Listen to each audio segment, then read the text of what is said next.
A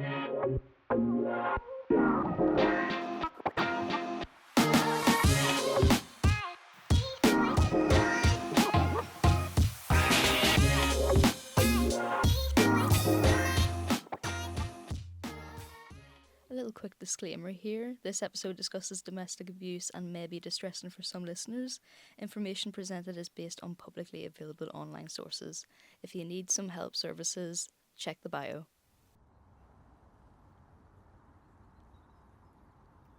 Welcome back to Little Town Big Queeries. Back again after a 3-month break. It was about 3 months. I really needed it because all last year it was absolute burnout. I'd done too much work that I can handle. And yeah, back again. I'm excited to be back. A little bit nervous though. A lot has changed since we started the whole project together.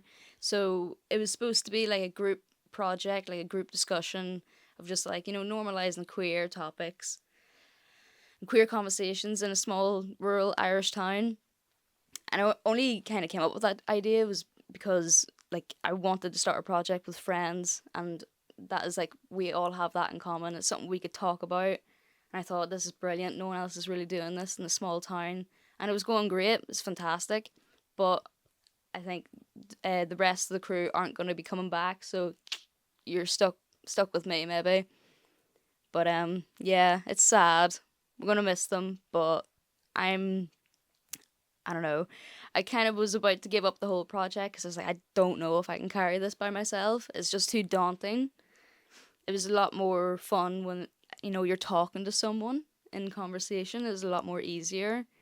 Now it's like, it's really hard. Like, this is going to take like a couple of hours to fucking record. So they will no longer be coming back on the podcast. It'll only be me, and then like hopefully begging that I'll get like more guests on, because just me on camera is just fucking boring. I was really worried also to keep this continuing with myself, because when you're talking about like queer topics or kind of any heavy topic like that, I find it a lot easier when it's like a group discussion because we're all sharing opinions.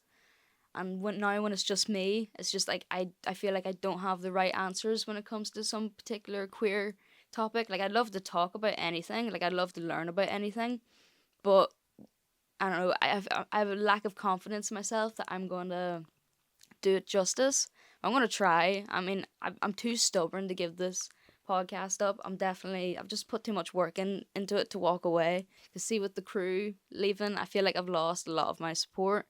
So it's hard to even get like the energy to do this right now. I was supposed to do this episode maybe like last week or so, and I just couldn't do it. I kept pushing it back. The real reason I wanted to push this episode is because it's Paddy's Day, and I thought it would be really cool to have like a wee Paddy's Day special. I'm not only going to be talking about St. Patrick and Irish culture, but since International Women's Day was just last week, I thought it'd be really cool to merge the two together and just talk about all the important women in Irish history.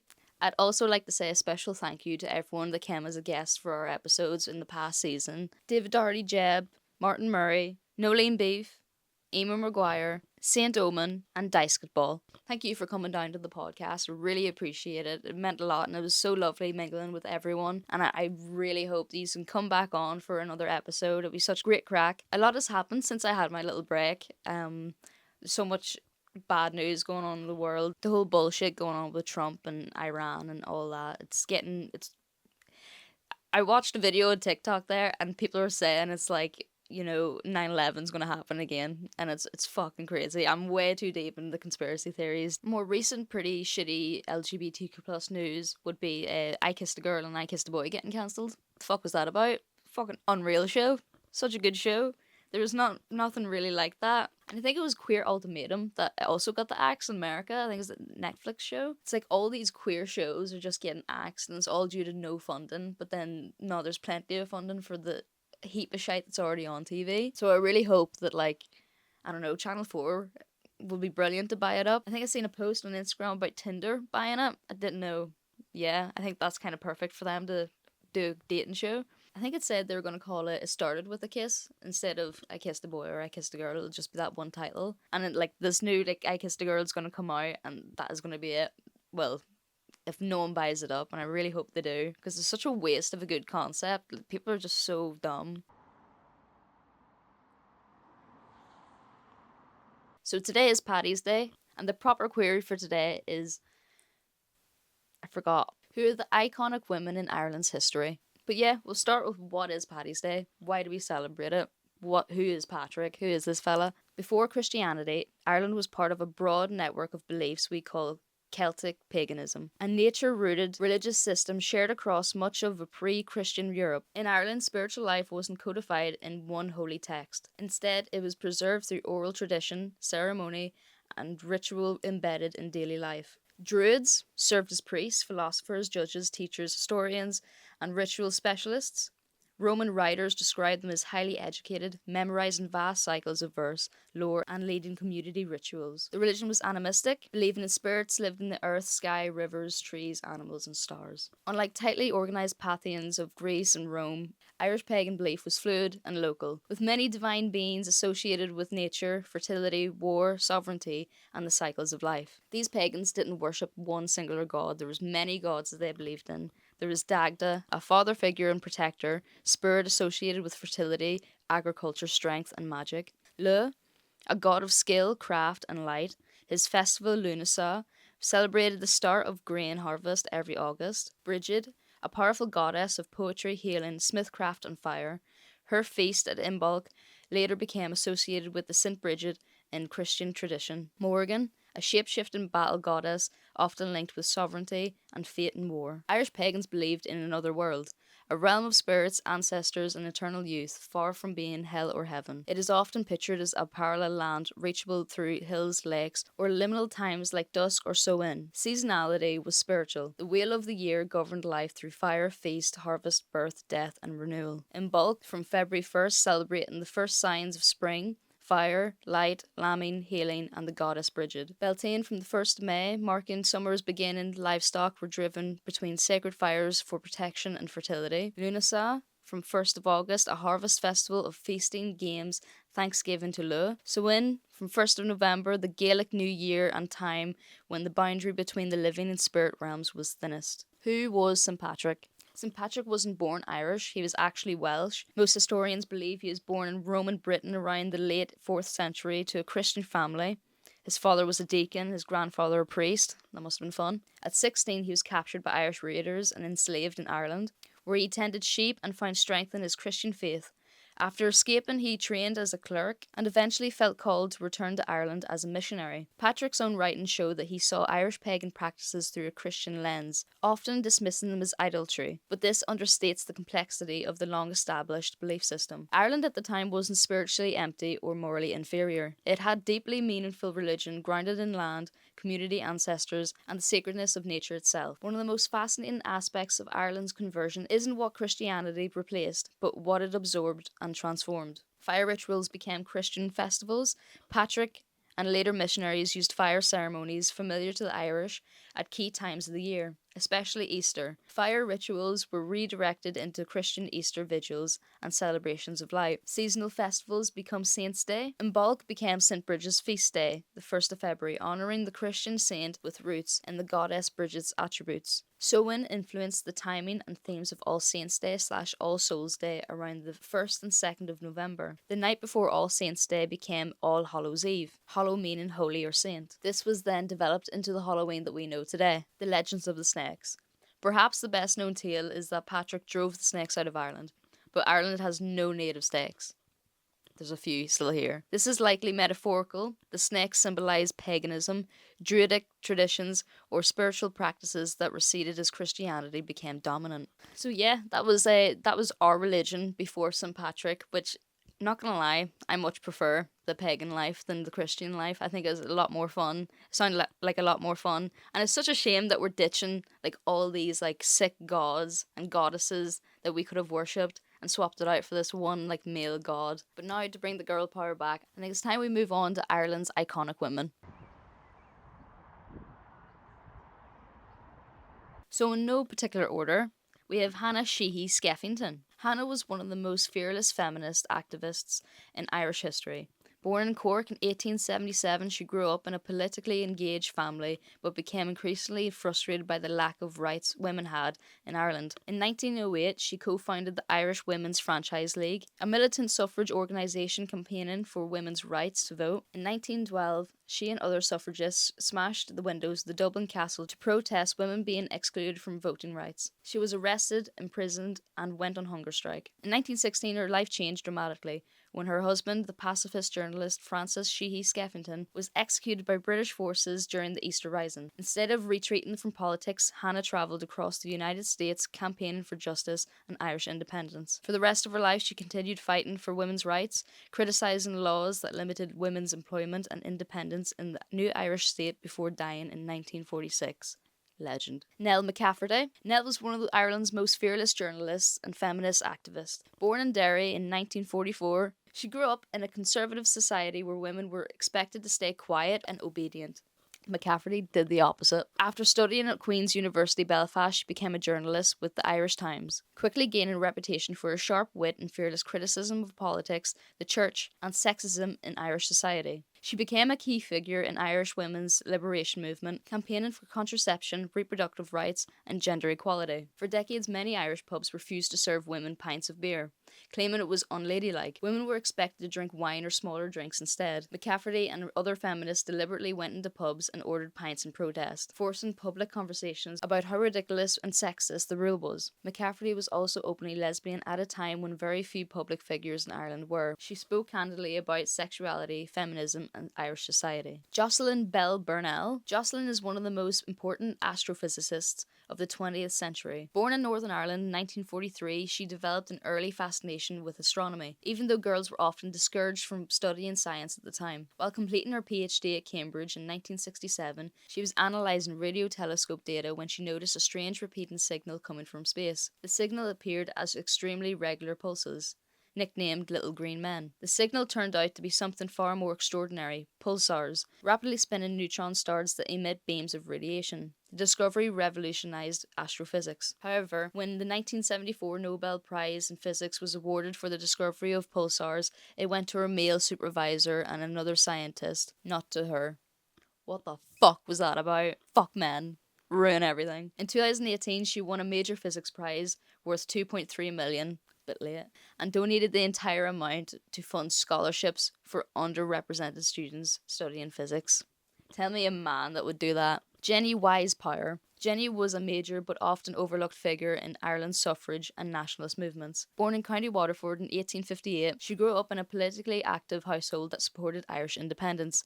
As a young woman, she became involved with the Ladies' Land League, an organisation that supported Irish tenant farmers during the Land War. Jenni was also deeply involved in the campaign for women's voting rights. She helped found the Irish Women's Franchise League, working alongside activists like Hanna Sheehy-Skeffington. She also supported Irish language revival movements and cultural nationalism, helping promote Irish culture during a period of political change. Although she is less well known today, Jenni Wyse Power spent decades working behind the scenes of Irish political movements, helping shape both nationalist and suffrage campaigns. This is a good one. Bernadette Devlin McAliskey. Bernadette became one of the most famous figures of the Northern Ireland civil rights movement, while she was still in her early 20s. Born in County Tyrone in 1947, she grew up in a working-class Catholic family during a time of intense discrimination against Catholics in Northern Ireland. While studying psychology at Queen's University in Belfast, she became deeply involved in growing civil rights movements, demanding equal housing, voting rights, and employment. In 1969, at just 21 years old, she was elected to the British Parliament, becoming the youngest MP since the 19th century. She quickly became known for her fiery speeches and refusal to follow paramilitary conventions. After the events of Bloody Sunday in 1972, when the British soldiers shot unarmed civil rights protesters in Derry, Devlin McAliskey travelled to London to confront the British government. During a heated debate in Parliament, she famously crossed the chamber and slapped the Home Secretary, Reginald Maudling, accusing him of lying about the events. Do you intend to apologise to Mr. Maudling? I'm just sorry I didn't get him by the throat. What a bad bitch. Countess Constance Markievicz. Constance was one of the most extraordinary figures of Irish revolutionary history. Born in 1868 into an aristocratic Anglo-Irish family in County Sligo, she grew up surrounded by privilege but chose a life of political rebellion. After studying art in London and Paris, she became involved in Irish national politics and joined organisations like Inine Naharan and Cumann na Mban, which encouraged women's involvement in the independence movement. During the 1916 Easter Rising, Markievicz fought as a lieutenant in the Irish Citizen Army around St Stephen's Green. After the rebellion, she was sentenced to death, though the sentence was commuted because she was a woman. She famously told the court she wished they had the decency to shoot her. In 1918, she became the first woman elected to British Parliament, though she refused to take her seat and instead joined Sinn Féin's revolutionary Irish government. She later served as Minister for Labour, making her one of the first female cabinet ministers in the world. Eva Gore-Booth. Eva Gore-Booth was a poet, suffragist, and a social reformer who dedicated her life to women's rights and labour activism. She was the younger sister of revolutionary Constance Markievicz. While her sister fought an armed rebellion, Eva pursued political and social reform. She eventually moved to Manchester, where she lived with her partner, Esther Roper, a fellow suffragist and activist. The two women spent decades campaigning together for women's voting rights and better working conditions. Eva focused particularly on working class women, helping organise trade unions for barmaids, factory workers, and other labourers who faced harsh conditions. At the same time, she was a prolific poet whose writing explored equality, social justice, and spirituality. Kathleen Lynn. Kathleen is one of the most important queer figures directly involved in the revolutionary movement.